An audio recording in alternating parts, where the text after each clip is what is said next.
Hello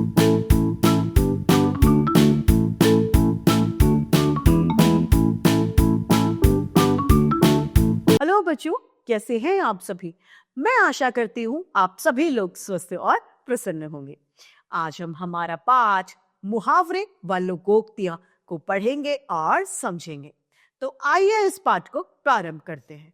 यह है हमारा पाठ 17 मुहावरे एवं लोकोक्तियां। पहले हम पढ़ेंगे मुहावरे।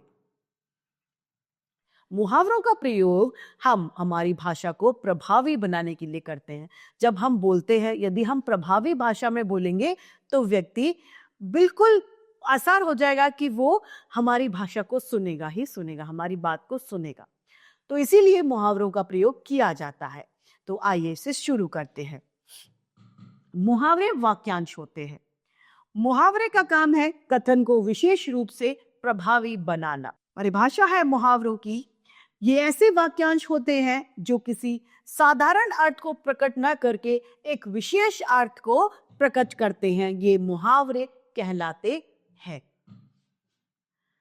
जब किसी शब्द समूह का सामान्य अर्थ नहीं लिया जाता, बल्कि उसी से मिलता जुलता कोई सांकेतिक अर्थ लिया जाता है, तब उसे मुहावरे कहते हैं। यानी एक सांकेतिक जो अर्थ होता है, हमें मुहावरों से वह प्राप्त होता है।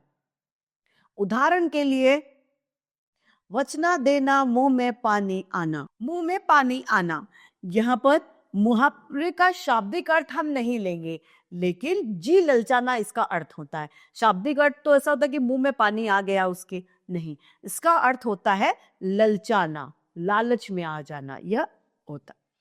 मुहावरे एक वाक्यांश होते हैं और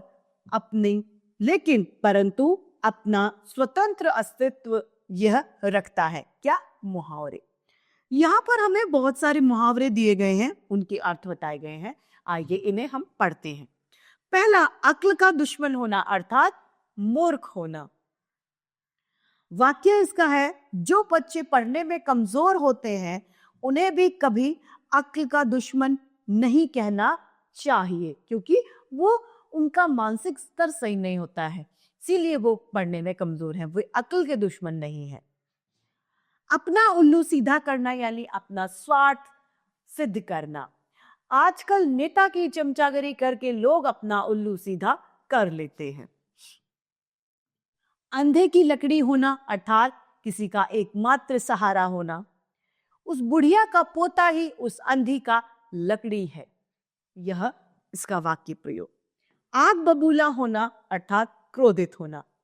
शाम का परिणाम देखकर पिताजी आग बबूला हो गए, यानी गुस्सा हो गए या फिर क्रोधित हो गए। आंख खुलना यानी होश में आना, स्थिति से अवगत होना। जब शाम को चोरी के बारे में पता चला तो उसकी आंख खुल गई। आंख में धूल झोंकना अर्थात किसी को धोखा देना। आंख में खून उतर आना यानी क्रोध से लाल हो जाना, बहुत ज्यादा गुस्सा होना। इसका वाक्य में प्रयोग है, दुश्मन को देखते ही भारतीयों की आंखों में खून उतर आता है। अंग अंग मुस्कुराना यानी बहुत ज्यादा प्रसन्न होना यानी खुश होना। अपने उद्देश्य की सफलता के बाद सभी का अंग अंग मुस्कुरा उठा। कान काटना यानी बहुत ज्यादा होशियार यानी चतुर होना। बहस में अमन रमन के कान काटता है। 17, बाजी मारना अर्थात जीत जाना। वाक्य है, आखिरकार प्रशांत ने विजय से वार्षिक परीक्षा में अपनी बाजी मार ली।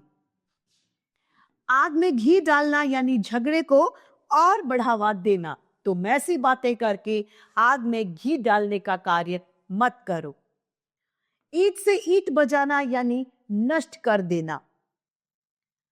भारतीय सैनिकों द्वारा शत्रुओं की सेना की ईंट से ईंट बजा दी गई। ईंट का जवाब पत्थर से देना यानी मुकाबले में एक से ज्यादा बढ़कर करारा जवाब देना। शिवाजी की छोटी सी सेना ने औरंगजेब की सेना को कई बार ईंट का जवाब पत्थर से दिया है। उल्लू बनाना अर्थात मूर्ख बनाना। आज हर आदमी एक दूसरे को उल्लू बनाने में लगा है। टकटकी बांधना यानी स्थिर हो जाना। ऐसा मनमोहक दृश्य देखकर उनकी टकटकी बंध गई। दाल में काला होना अर्थात संदेह होना। किशोर को पुलिस पकड़कर क्यों ले गई? जरूर दाल में कुछ काला है। पेट में चूहे कूदना अर्थात बहुत भूख लगना। माँ, आज जल्दी भोजन बना दो, मेरे पेट में चूहे कूद रहे हैं। ठगा सा रह जाना यानी हैरान रह जाना या भौचक्का रह जाना। जब उसने गीता की सच्चाई जानी तो वह ठगा सा रह गया।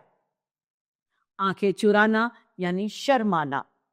गलती के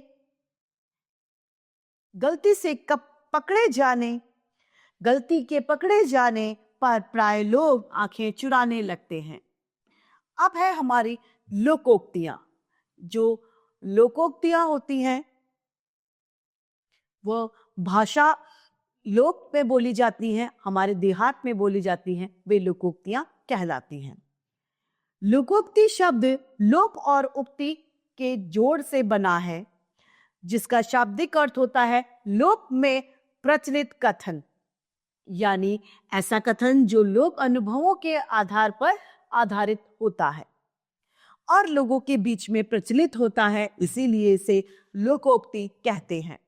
जैसे ऊंट के मुंह में जीरा होना, तो इसका शाब्दिक अर्थ ऊंट जीरा नहीं खाता, ऐसा नहीं है, यानी बड़े प्राणी को कुछ छोटा सा सामान दे देना।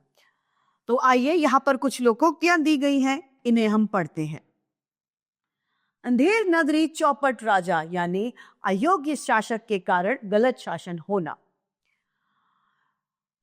नवाबों के शासन काल में कहीं कहीं जनता उनकी गलत नीतियों या शौक के कारण परेशान रहती थी, तो प्राय लोग कहते थे कि अंधेरी नगरी चौपट राजा। आंख का अंधा नाम नयन सुख, मतलब गुणों के विरुद्ध नाम होना। उसका नाम विवेक रखा है, लेकिन वह किसी भी विषय में पास नहीं होता।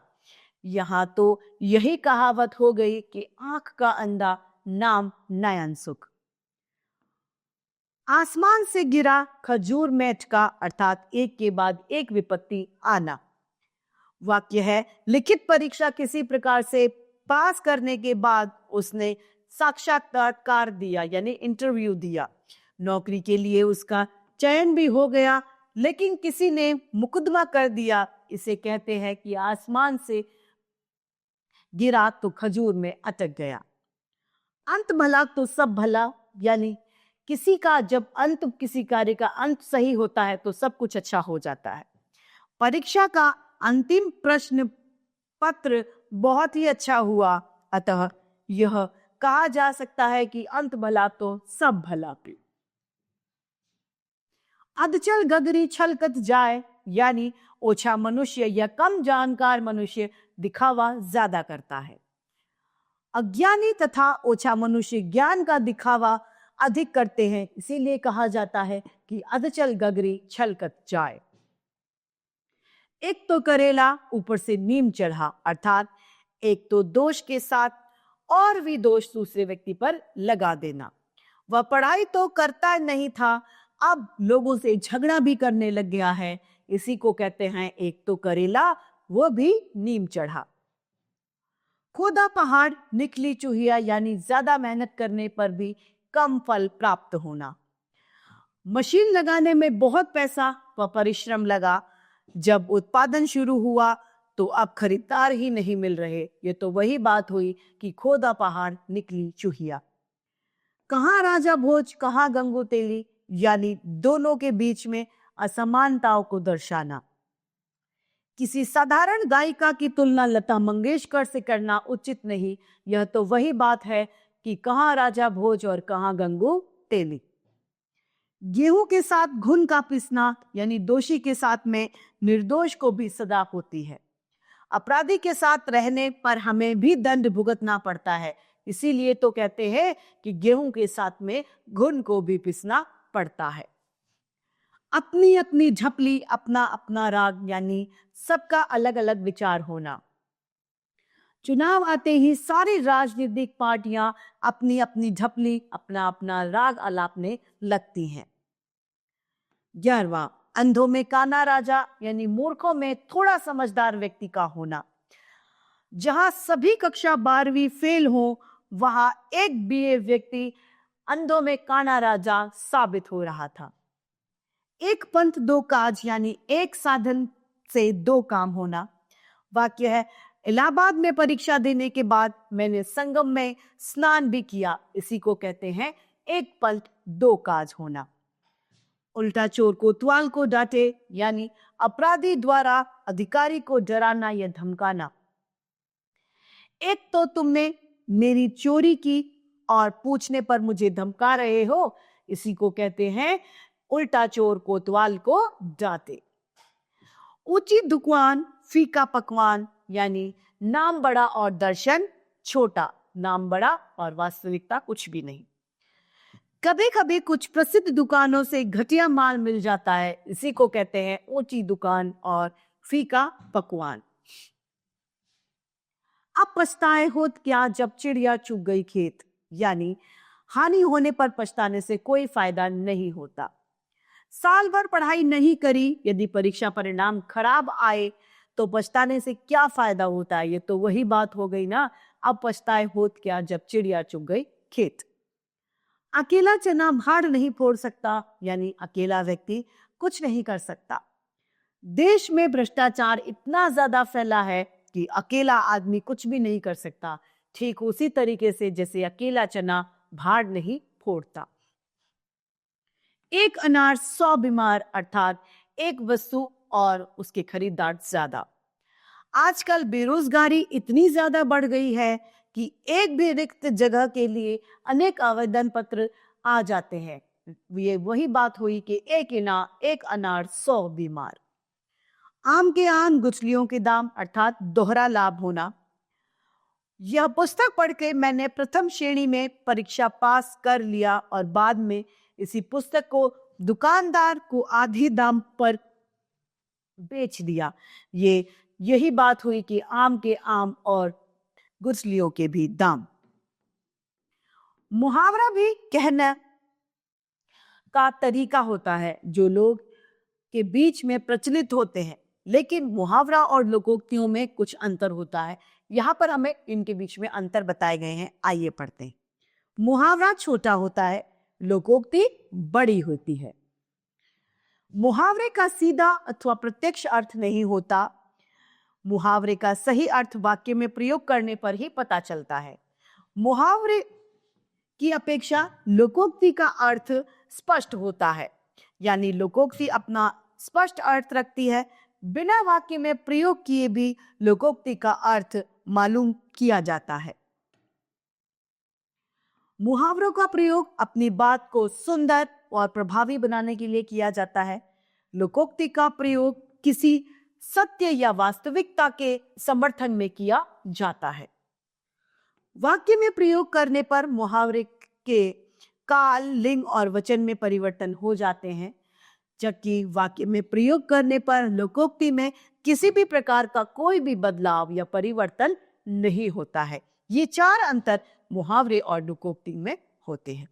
आइए, ये हमारा पाठ समाप्त होता है, इसे हम संक्षेप में दोहरा लेते हैं। मुहावरे सांकेतिक अर्थ व्यक्त करते हैं। लोकोक्ति में लोगों का अनुभव होता है तथा यह अपने आप में एक पूरे वाक्य होते हैं। मुहावरे और लोकोक्तियां हमारे कथन को प्रभावी बनाने का कार्य करते हैं। तो इस तरीके से हमारा ये पाठ मुहावरे और लोकोक्तियां समाप्त होता है। मैं आशा करती हूं आप सभी को यह पाठ भली भांति रूप से समझ में आया होगा। आज के लिए इतना ही, फिर मिलते हैं। धन्यवाद।